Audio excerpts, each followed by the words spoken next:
Cousin Eve was a senior now, but although I am 3 years older than she is, I was just a lowly junior.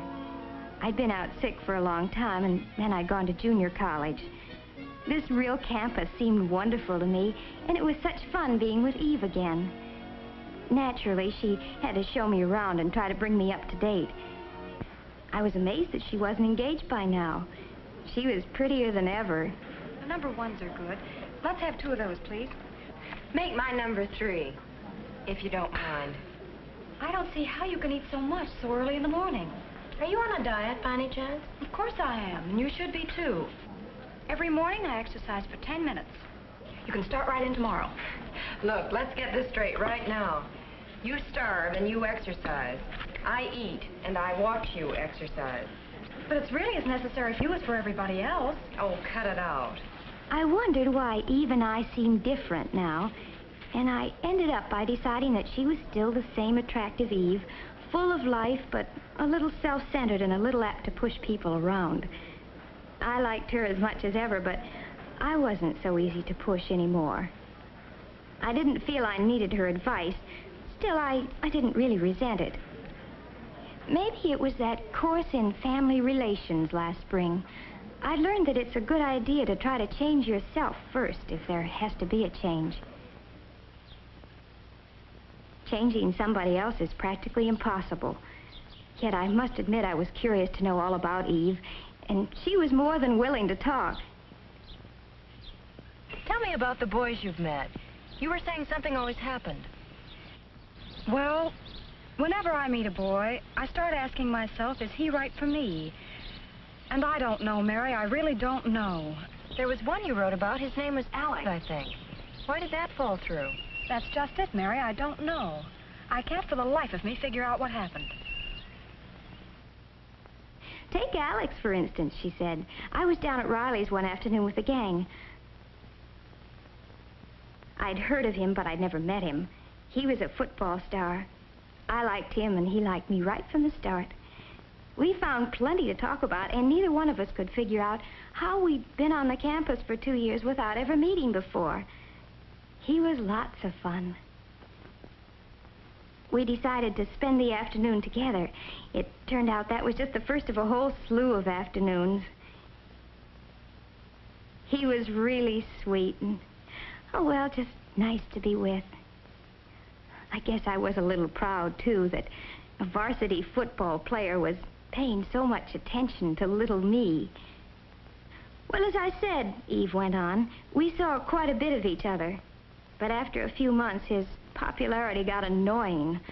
We were never really alone, and he never stopped worrying about his appearance. Did his collar look better buttoned or unbuttoned? Why, I could have been wearing a little number by Dior, and he wouldn't have noticed it. But if there was a new girl in the place, he was all eyes and smiles. It wouldn't make any difference what she looked like as long as she had some simpering crack to make about how well he had played on Saturday. I began to catch on that those forward passes could be used 2 ways. And finally, I had more than I could stand, and I told him exactly what I thought of him. He didn't take it as well as he took compliments. Said I didn't appreciate the importance of his career. Career, indeed. Who ever heard of a wolf with a career? And then there was Arthur. Arthur was different. Awfully nice, but awfully different. The gang called him the Brain because he was such a whiz at math. And he was always ready to help a friend.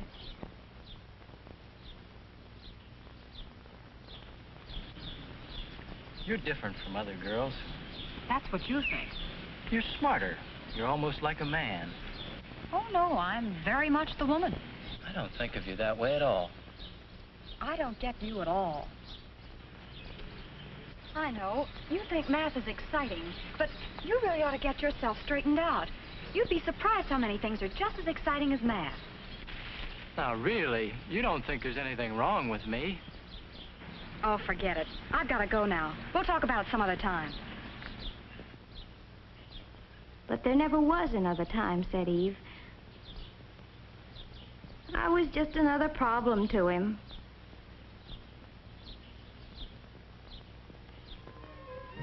And then there was Steve.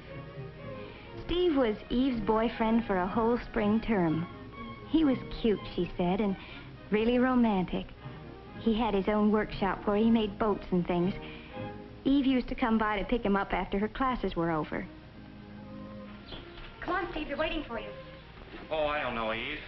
Why can't we just hang around here for a while today? You can help me paint and we can listen to some good music. It'll be fun. Is that your idea of fun? I want to be with people. Oh, What's wrong with that, Steve? nothing. Oh, come on, you'll have a good time. Hurry up and get on your shorts. He never wanted to leave that old carpenter's shop. I tried to get him out once in a while, really I did. You know, Eve, you can't make a man over like you do a room. But, Mary, don't you see what Steve needs? Is not you, but somebody else. You know what? I bet you'd like him. Say, that's a terrific idea.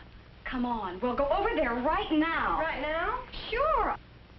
I thought it might be good to see some of these boys for myself. Besides, Steve sounded nice, and I thought I'd better begin to make some friends on the campus. Sure enough, we found him at the old stand, lost in thought in a pleasant job. It didn't take long to get the introductions over. Steve asked us in.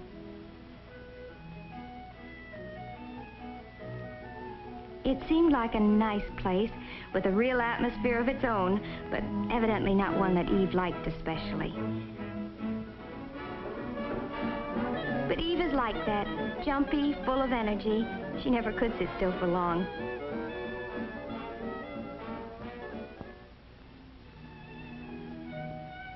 I'm different. Like Steve, I find it relaxing to keep away from groups sometimes and work out my troubles with my hands. Steve and I got along well together, though I could see he wondered how a friend of Eve's could be like me. He'd been thinking there was something wrong with him because he couldn't dance to Eve's fidgety tune. As a matter of fact, Steve was not the boy for me either, even though I liked him a lot. It would be too much like spending time with a twin brother. We're too much alike.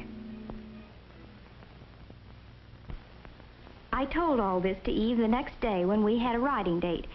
It was Saturday and the classes were over at noon. Now you see what I mean, Mary? All these boys are nice in their own way. They all have something I like, but it's only one side of their character. But the something Eve liked about a boy can't be separated from the rest of his personality. I couldn't make her understand that, but I did stick my neck out a little way. I think it would do you a lot of good to meet someone you can't push around. You mean someone who pushes me around? No, I don't. I mean someone who's not afraid of you. That's just like John. He thinks he's tough. I can't stand the sight of him. You're sure about that, Eve? Well, here's what happened last week. We drove out to the country together. We had a wonderful time. I can't remember when I've had so much fun. I guess we just clicked. Then, just as we were getting to know each other better, he says, "Let's go home." Was I mad? Here I was thinking he really cared, and he does a thing like that. But why did he do it? Oh, well, you see, it wasn't his car. He promised his friend he'd be back with it before 6. Now, look, Eve, you can stay if you want to. I'm not going to keep George waiting. So George is more important to you than I am, is that it? That's not the point. George can do without the car for once. If you really cared about me, you'd stay, George or no George.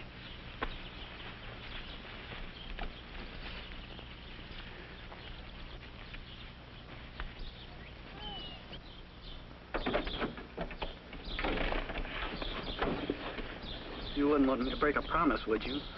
Why not? Well, I won't. I'm not going to let George down, even for you. You'll start sprouting wings if you don't watch out. Move over, boss. You're so inconsiderate.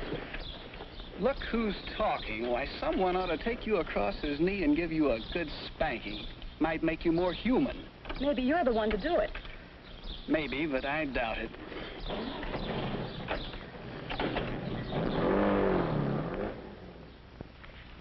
He sounds like the best of all. Are you serious? Why?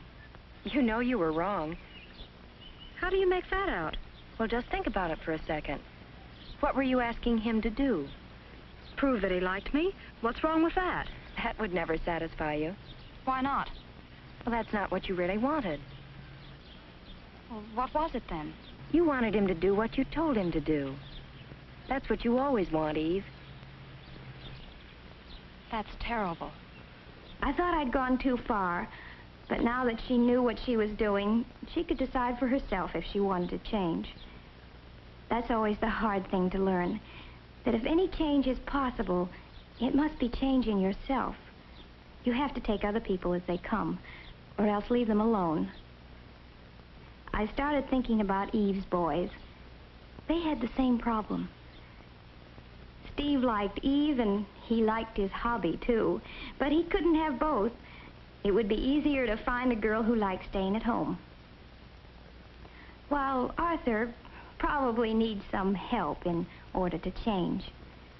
Alex had already solved his problem. A girl who isn't always competing with him for first place.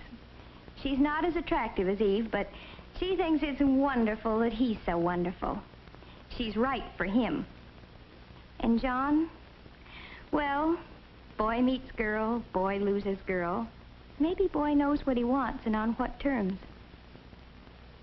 This girl doesn't know yet, but she's doing her best to find out. Every little experience, even the unpleasant ones, helps me know a little more about myself.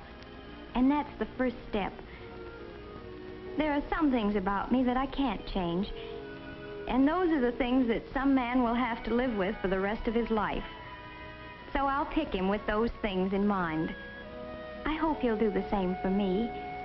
We'll have to stay friends for a long, long time.